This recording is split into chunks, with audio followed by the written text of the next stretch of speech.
Hello, welcome to my channel. Before we start, it's a good idea to get into bed and relax. I would also like to ask you to subscribe to my channel, like it, and write in the comments where you are from and what time it is. Thank you. Have a nice viewing. Before the sand turns red, before the crowd awakens, there is silence. A silence that belongs only to the men who breathe it, the gladiators. Their world is small. Stone walls, iron gates, and a square of sky above them. But inside that narrow sky, they find meaning, in pain, in hope, in the weight of each breath. Tonight, you'll walk beside one of them. His name has been forgotten by history. A man born free, taken by war, and reshaped by Rome's hunger for spectacle. His scars tell the story of battles that never made it to marble. And yet, for one day, he will live as if it were his last. Because for a gladiator, every day might be the last. You will wake with him in the cold dawn of the Ludus Magnus, hear the creak of wooden gates and the murmur of other souls, see the soft dust rise as bare feet touch the ground. You'll feel the hunger of his body and the weight of his thoughts, not of death, but of the faint, stubborn dream that even here, behind bars, something of life remains. This story is not about victory or blood. It's about the spaces between, the breath before a strike, the calm before a cheer, the look a man gives the morning sun when he isn't sure he'll see it again. It's about dignity in the smallest gestures, tying the leather straps of his sandals, sharing a piece of bread with another fighter, whispering a prayer not to the gods, but to the sky. As you listen, imagine the soft echo of steps on stone, the low hum of distant horns, the quiet before Rome awakens. And as day turns to dusk, you'll walk with him through the arena, not as a warrior, but as a man seeking peace in a world that loves war. So close your eyes now. Let the sound of the ancient world fill the room, the wind through the corridors, the heartbeat beneath the armor, and the faint call of the crowd beyond the walls. This is one day in the life of a gladiator, a journey through dawn, dust, and dreams. A story of one soul in a time when men were forced to fight for every breath, but still found beauty between the blows. The first sound is not the roar of the crowd, but the soft crack of wood as the door breathes in the night air. Before dawn, the barracks lie wrapped in a dim half-light, where smoke from the oil lamps hangs low and still. Somewhere, a chain moves, not sharply, but like a whisper in sleep. And beneath that sound, another, a slow, measured breath. He opens his eyes. The stones above him glimmer faintly, their edges blurred by darkness. His body feels heavy, pressed by the weight of yesterday's training. The scars along his shoulders tug as he sits up. The cot beneath him creaks, a dry complaint in the silence.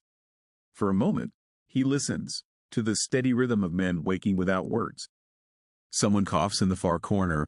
Another murmurs a prayer. The smell of iron and sweat fills the air, the scent of a place where life and death are kept too close. He draws in a slow breath, letting the cold air settle deep in his chest before exhaling softly. The habit grounds him. It always has. He no longer remembers when he learned it, perhaps before the war, before Rome. A faint glow seeps through the slit window.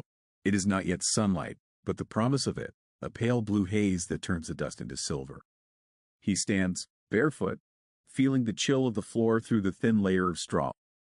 Outside, a bird calls, a sound that feels almost wrong in this place, too gentle for the world that waits beyond the walls.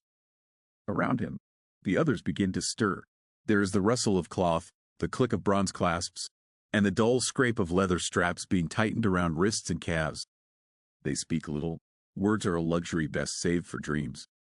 Instead, each man moves with quiet precision, as though performing a sacred ritual that no one taught but everyone knows. He washes his face with a handful of cool water from the clay basin. It smells faintly of iron, and the chill runs down his neck like a thread of memory. In the reflection of the rippling surface, he barely recognizes the man looking back, a stranger with steady eyes and a jaw marked by years of dust and silence.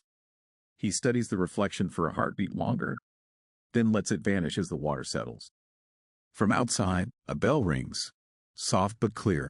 Once, twice, a signal, not a call to arms but to order.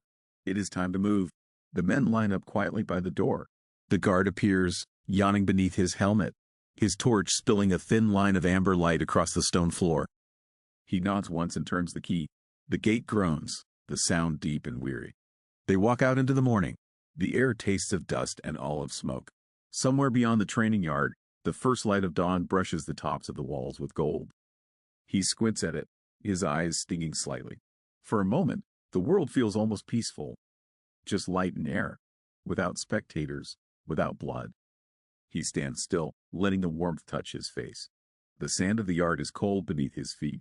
It shifts with each step, grains clinging to his skin like small reminders of the day ahead. Across the yard, the trainer waits. A tall man with arms like carved stone, his expression unreadable. He says nothing, only gestures toward the weapons rack. Wooden swords, wooden shields, the tools of survival. He takes one, its surface smooth from years of hands like his own. The weight is familiar, almost comforting. The others fall into line beside him.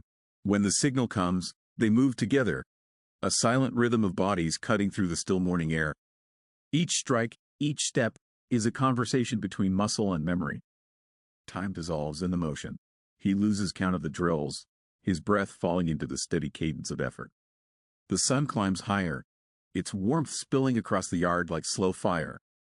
Sweat gathers on his temples, trickling down his spine, and the world becomes nothing but rhythm, a pulse between earth and skin. When the horn finally sounds, the men stop as one, their chests rising and falling in quiet unison.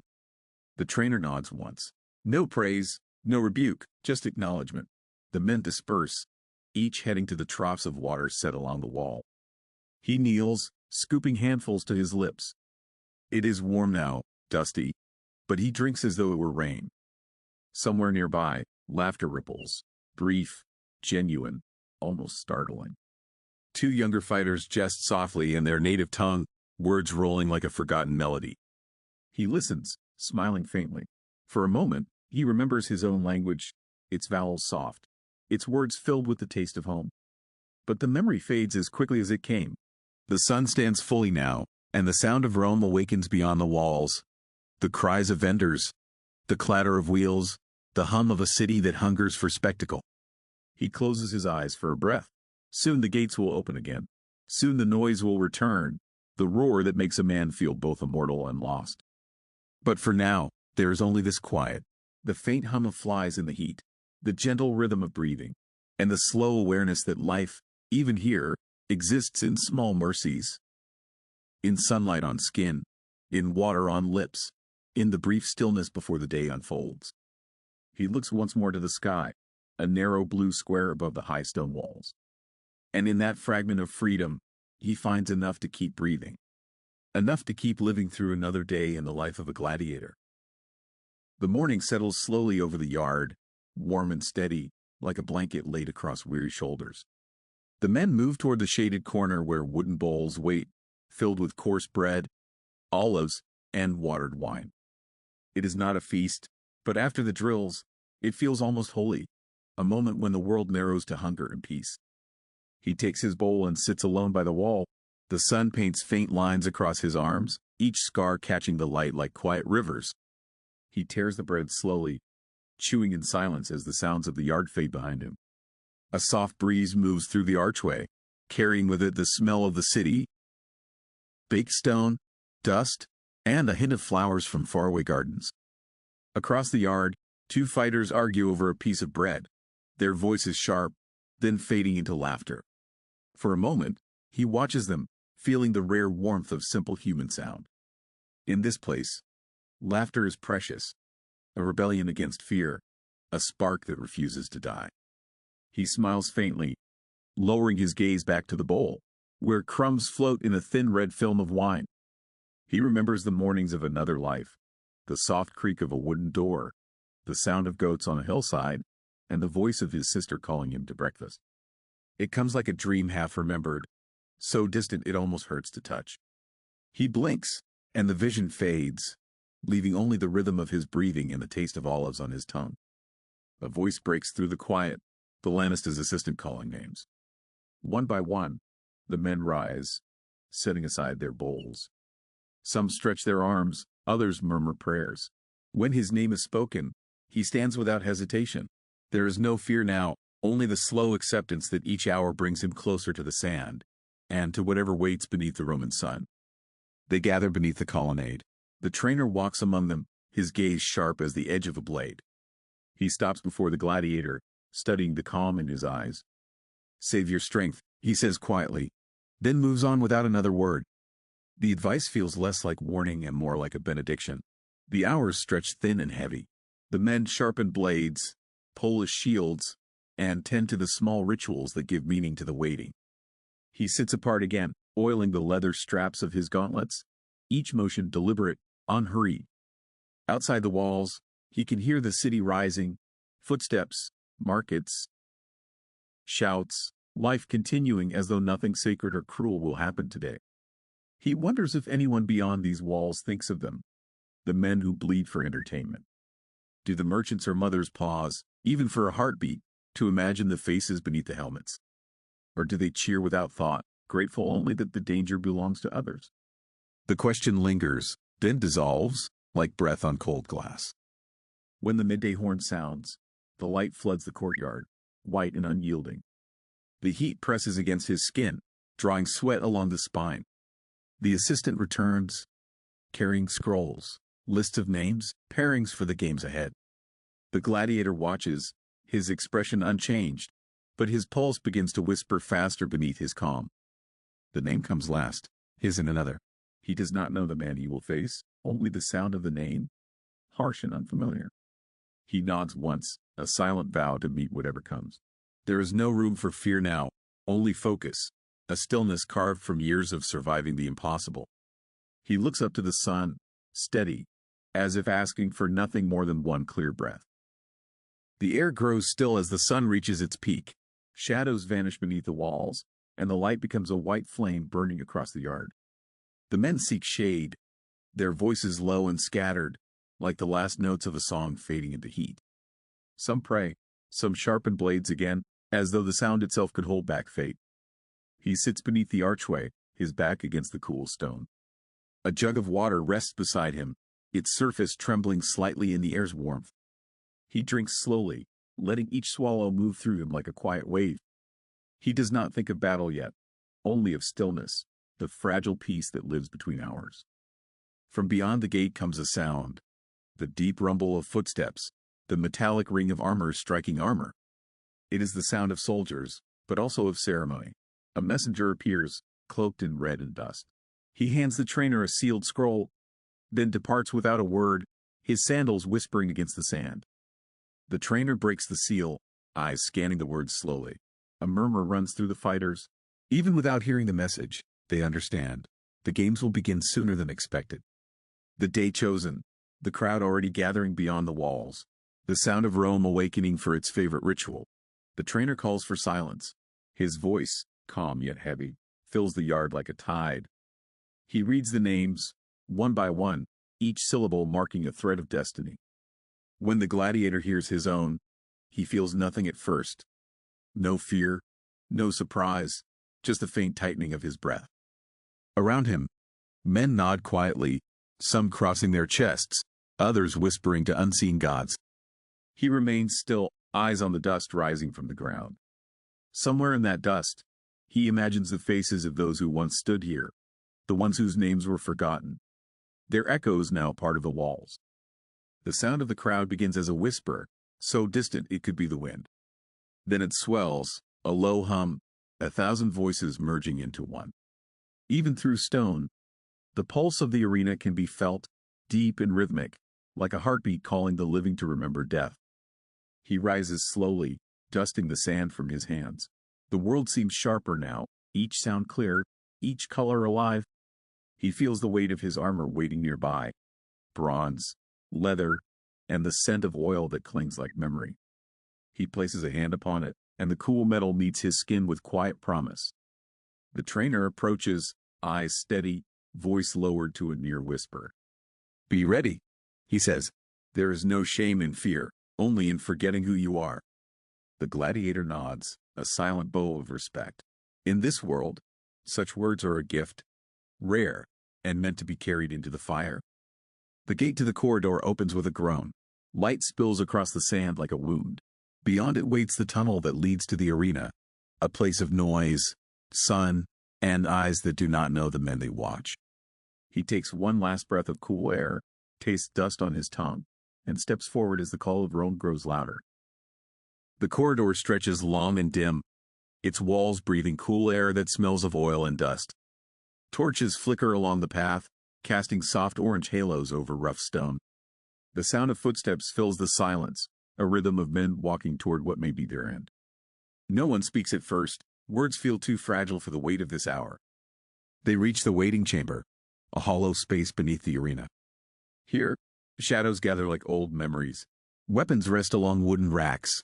Shields lean against the walls, each scar upon them a story untold. The men spread out quietly, finding their places, each lost in a private world of thought. He sits near the edge of the torchlight, where the floor feels cool against his palms. Beside him, an older fighter kneels, his hair streaked with silver and sand. Without a word, the man offers him a small piece of bread. He accepts it, breaking it in half, and together they eat in silence, two souls sharing something more sacred than food. The younger ones murmur softly. One hums a melody from his homeland, its notes rising like smoke, filling the chamber with a strange peace. Another whispers a prayer to forgotten gods. The sound mingles with the crackle of the torches, turning the air gentle, almost tender. In this stillness, they are no longer enemies or slaves, only men. He looks around and sees calm faces, each marked by strength, sorrow, and quiet dignity. He wonders how many will return tonight. It is a thought he does not chase, but it lingers, soft as the echo of a name. He breathes in deeply, letting the warmth of the room fill him, a reminder that life still stirs even here, beneath the sand. Someone passes a jug of watered wine. It moves hand to hand, a silent ritual of brotherhood. When it reaches him, he takes a sip, the taste sharp and earthly. It burns slightly down his throat, but the warmth feels human, something to hold on to when all else fades to noise and light. In a corner, two men clasp hands, their foreheads touching for a brief moment. A promise, or perhaps a farewell. He watches, feeling the quiet pulse of emotion that binds them all, unseen but unbroken. Here, strength is not found in muscle, but in the courage to look at another man and know his fear mirrors your own. The trainer enters softly, his steps deliberate, voice calm. "It is time," he says. No speech, no command, just those two simple words. They rise together, each man adjusting his armor, checking the straps, moving as one, a tide preparing to meet the sun. He feels the weight of the sword in his hand, balanced and real. The edge catches the torchlight, glimmering like a single star. He closes his eyes for a heartbeat, listening to the world within, the slow rhythm of his breath, the faint murmur of hope that still refuses to die. The gate begins to open, its hinges crying out across the stone. Light pours in, fierce, golden, alive. The roar of the crowd grows louder, a storm waiting to swallow them whole. He looks once at the men beside him, offering a single nod. No words are needed. In this moment, they are brothers. And together, they walk toward the sun. The roar of the crowd trembles above them, a deep, living thing that breathes through the stone. Dust drifts in the golden light pouring through the gate. Every sound feels magnified, the shuffle of feet, the rustle of leather, the faint clink of chains. He closes his eyes, listening not to the noise, but to the silence that still hides within it. From the far corridor, footsteps approach, measured, heavy, short. The trainer steps aside as the Lanista enters. His robe is dark, his face drawn but calm. He moves with the slow authority of a man who has seen too many fights, too many endings that look the same. The crowd's echo fades, as if even the air holds its breath for him. He walks among the fighters, eyes tracing each face as though memorizing them. When he stops before the Gladiator, there is no speech, no grand gesture, only a moment of stillness, two lives balanced on the edge of fate. The Lanista studies him, his gaze soft but unyielding, like sunlight filtered through smoke. "You fought well," he says quietly. "Better than most I've seen." The words come slowly, weighted with meaning. But remember, it's not strength that wins the crowd. It's control, calm. A man who fears nothing dies quickly. A man who feels everything survives. The Gladiator listens, the words sinking into him like water into dry earth. "Don't look at the Emperor," the Lanista adds, voice low. He decides nothing. Look at the crowd. They are your gods today. Feed them fear, courage, mercy, whatever they desire.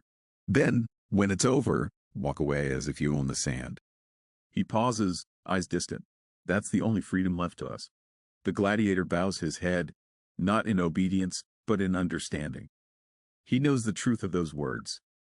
That survival here is more than the blade's edge.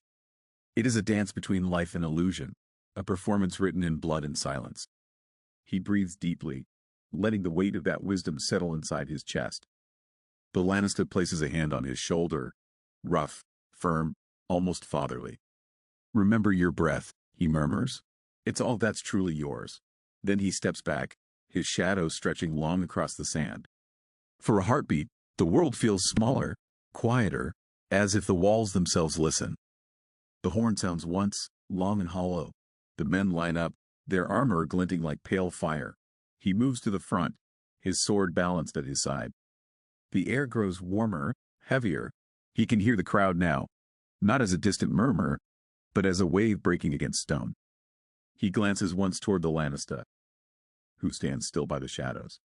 Their eyes meet, a silent farewell.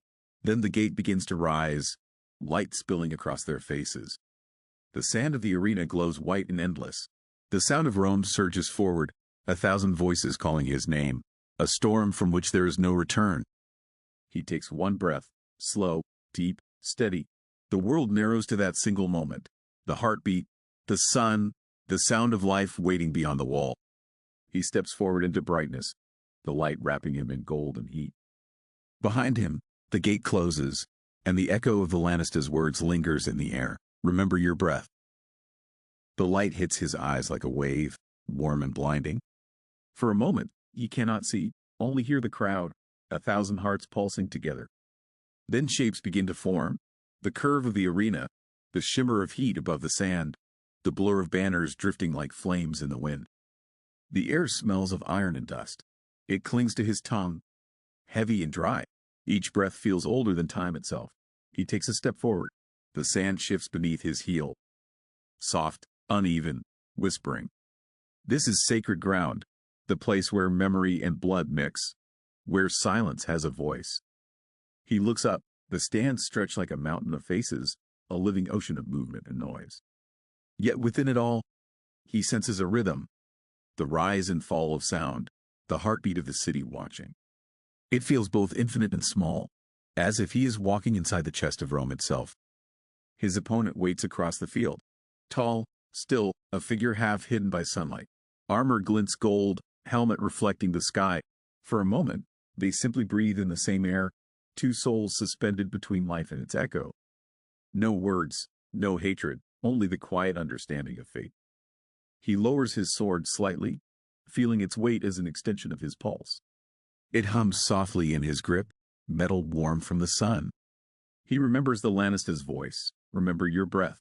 So he does. He inhales the dust, the heat, the sound of thousands watching him become part of the dream. The gates close behind them with a deep, final thud. The noise of the crowd folds inward, becoming a low murmur, a sea beneath the surface. Time slows. The world narrows to motion. The shifting light, the glint of metal, the whisper of wind over sand. Every sound becomes a memory before it fades. He circles slowly, eyes tracing the movement of his opponent, watching not the man, but the rhythm of his stance, the breath between steps, the pause before thought. In that silence, he finds a strange calm. It is not fear, but something gentler, almost peace. The crowd roars again, but it feels distant, as though coming from another life. The sun burns higher, casting long, sharp shadows that dance between them. He feels the pulse of his own heart, steady, certain, quiet. When the other gladiator moves, the world does not shatter. It simply begins to breathe again. Their blades meet once, a single note of steel on steel, pure and ringing. The echo stretches, filling the space between heaven and earth. In that sound, he hears everything. The crowd, the dust, the years of training, the ghosts of men who stood where he stands now. And then, silence again. He exhales slowly. The sand shifts beneath him, warm and alive. Somewhere, a bird cries, lost in the sunlight. He lowers his sword a fraction, eyes soft, mind steady. The battle has begun, but within him, only stillness remains. The first strike comes like a whisper. Not anger, not fury, only motion. The sword glides through air, catching light as it falls. He turns, feeling the wind slide past his face, the world narrowing to the space between one heartbeat and the next. The sound of steel is almost gentle, a note that lingers, then disappears into the sunlit dust. Their blades meet again, a slow rhythm forming between them. Each movement follows breath, not violence but awareness. Step, pause, breathe, listen. The crowd roars in waves above, but down here, it feels distant, as if the arena itself is holding its breath. He moves like water, his mind clear, his soul resting within motion. The other gladiators' eyes are calm. They reflect sunlight, but behind them lives the same knowing that this is not hatred, not war, but the art of survival written in silence. They circle, two shadows on sand, each step erasing the last. The swords move again, and the world becomes sound and light. Metal strikes metal, sparks scattering like stars. He hears the soft hiss of sand beneath his feet, feels the warmth rise through his body. The fight is slow, deliberate, a language without words. Each block, each parry, is a conversation carried through time, as if their ancestors are watching, whispering through the rhythm of blades. Then, stillness. Both men stand apart, chests rising in quiet unison. Sweat glimmers across bronze, their faces calm, expressionless. It is no longer battle, but something sacred, a meeting of destinies beneath the open sky.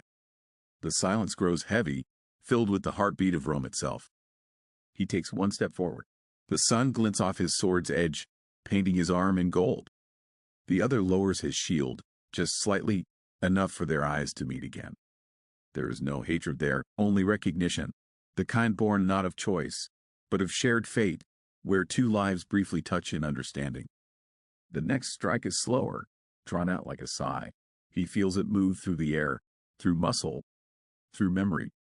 Their blades connect once more, and the sound hums deep within his chest. It vibrates like a heartbeat not his own, as though the earth beneath him breathes. Dust rises, light flickers, and all the world becomes motion. The crowd's roar returns, distant thunder rolling over stone. But he barely hears it.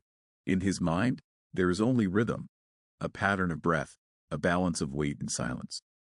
He does not think of victory or death, only of presence, the way the world narrows to one perfect, endless moment.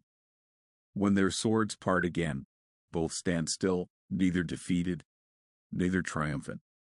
The air shimmers around them, heavy with heat and memory. He looks at his opponent, sees the same stillness reflected back.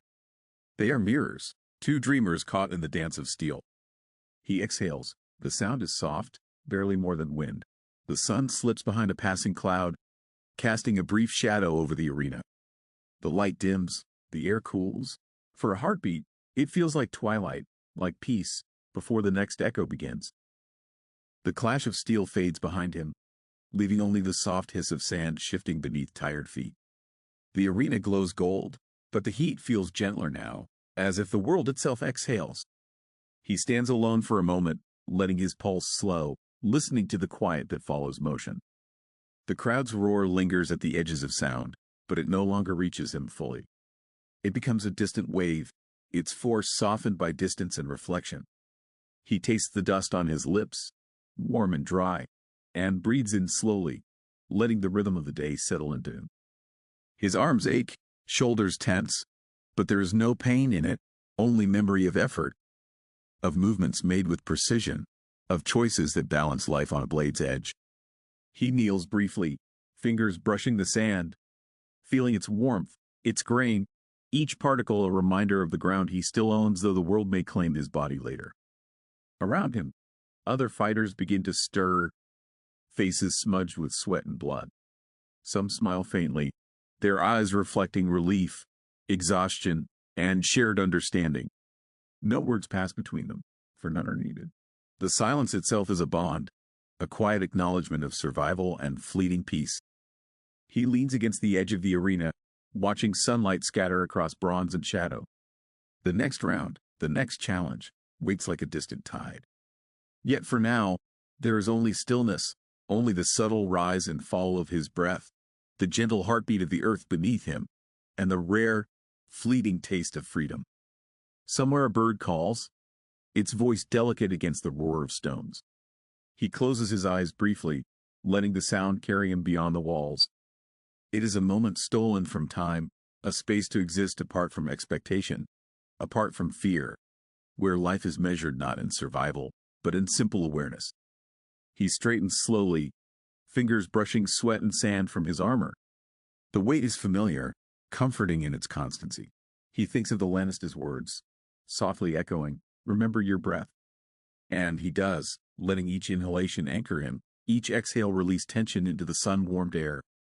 The shadows stretch longer now, casting thin lines across the sand. Time seems to slow, every movement deliberate and heavy with reflection. The moment between fights is a sanctuary, a fragile space where memory, fear, and hope coexist. He inhales again, tasting dust, sweat, and quiet, and in that taste, he finds the faintest peace. Though the arena will call him again, and the sand will demand its story in blood, for now he simply stands, aware of the sun, the warmth, the breath in his lungs. No victory, no defeat, no crowd, only him, the earth, and the gentle rhythm of life continuing even here, between the echoes of steel. The gates close behind him with a heavy groan, and the arena's roar fades into memory.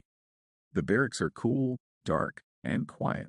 Torches flicker along the walls, casting soft shadows over straw and stone. He walks slowly, feet brushing dust and sand, listening to the faint creak of wood beneath other men. Some lie asleep already, curled against the cold floor, their breaths even and soft. Others sit awake, murmuring low prayers or songs, their voices weaving a quiet tapestry through the air. He joins a small group in the corner, sharing a cup of watered wine, its warmth gentle, almost soothing against tired lips. They speak little, exchanging stories of distant homes, childhood memories, and fleeting dreams. No one mentions the arena, the fight, or the blood. It is a fragile ritual of humanity, a brief rebellion against the life they cannot leave behind. He listens, absorbing their quiet courage, feeling the soft pulse of belonging amidst shadows. He notices the younger fighters, faces pale and drawn. One trembles slightly, fingers tracing the edge of a wooden sword. He places a hand on the boy's shoulder, a gentle, grounding gesture. No words are necessary. The touch says everything. You are not alone. We are still here, together. The smell of smoke and oil drifts from the torches, mingling with the faint scent of blood and sweat. He inhales deeply, letting it anchor him in the moment. The pain in his arms, the ache in his legs, all dissolve into the quiet ritual of night. Here, life feels soft and enduring, even when death waits beyond the stone walls. He sits against the cold wall, watching the shadows move slowly across straw. Memories of fallen comrades drift through his mind, faces half remembered, voices fading. He whispers their names silently, each syllable a gentle prayer, a promise that even if the crowd forgets, he will remember. Somewhere a rat scurries across the floor, its tiny feet tapping like soft percussion. The faint hum of the city drifts from afar, a reminder that life continues beyond these walls. He closes his eyes for a heartbeat, letting the world shrink to warmth, breath, and the soft murmur of his brothers. The night stretches long and unbroken, its darkness deep, protective, almost sacred. He feels the weight of the day slowly lift from his shoulders. Tomorrow will come with the sun, and the sand will call again. But tonight, he is simply a man among men, alive in the quiet spaces between the battles, finding solace in shadow and whisper. The barracks lie quiet, softened by the deep night. He sits alone, leaning against the cool stone wall, the warmth of the torchlight fading slowly. The taste of dust, sweat, and wine lingers on his lips, but it no longer bites. He inhales, letting the day's weight settle, and exhales with a sigh that feels like release. Memories drift through his mind like slow currents. A hillside from a forgotten childhood, the laughter of a sister long gone, the smell of warm bread in a sunlit kitchen. They float past, delicate and unreachable, yet in them he finds comfort. Even here, in chains and sand, fragments of life remain. He imagines a world beyond stone and arena, a quiet field where the wind bends tall grass, a river carrying sunlight across smooth stones, and the soft laughter of voices free to wander. It is a dream fragile as morning mist, but it rests in his chest like a heartbeat. Even if it cannot be reached, it can be known, remembered. Somewhere beyond the walls, the city sleeps. Footsteps and shouts have faded to whispers, and the roar of the crowd has dissolved into memory. He closes his eyes and feels the pulse of life not in applause or victory, but in the simple certainty of breath. This rhythm, quiet and eternal, belongs to him alone in this moment. He stretches, feeling the aches of muscles and scars, each one a testament to endurance and survival. Pain is not an enemy here. It is a teacher, reminding him of the fragility and persistence of life. He breathes slowly, deeply, letting the stillness wrap around him like a blanket, each inhalation and exhalation a lullaby. The faces of his brothers drift through his mind. Some live, some are gone. They are tied together not by chains, but by shared moments of courage and quiet compassion. He whispers their names into the night, a soft prayer carried on invisible currents, promising remembrance, honor, and the gentle strength of memory. The moon rises above the walls, casting silver light over the barracks and sand. Shadows stretch long and still, and for the first time today, he feels unburdened by expectation or fear. The world beyond may never know him, but here, in this calm, he is fully present, fully alive, and for a heartbeat, fully free. He imagines closing his eyes to sleep, letting dreams carry him to distant hills and rivers. Each inhalation draws in peace, each exhalation releases tension. The arena, the crowd, the battle, all dissolve into the quiet rhythm of night. He rests, and the thought of freedom lingers like a soft, persistent star in the sky. The night embraces him completely. He breathes in the cold, the warmth, the quiet. He is not a hero, nor a legend, nor a name on stone. He is a man who has lived, who has felt, who has endured. And for this night, at least, that is enough. The world waits for morning, but he is content in the soft eternity of now.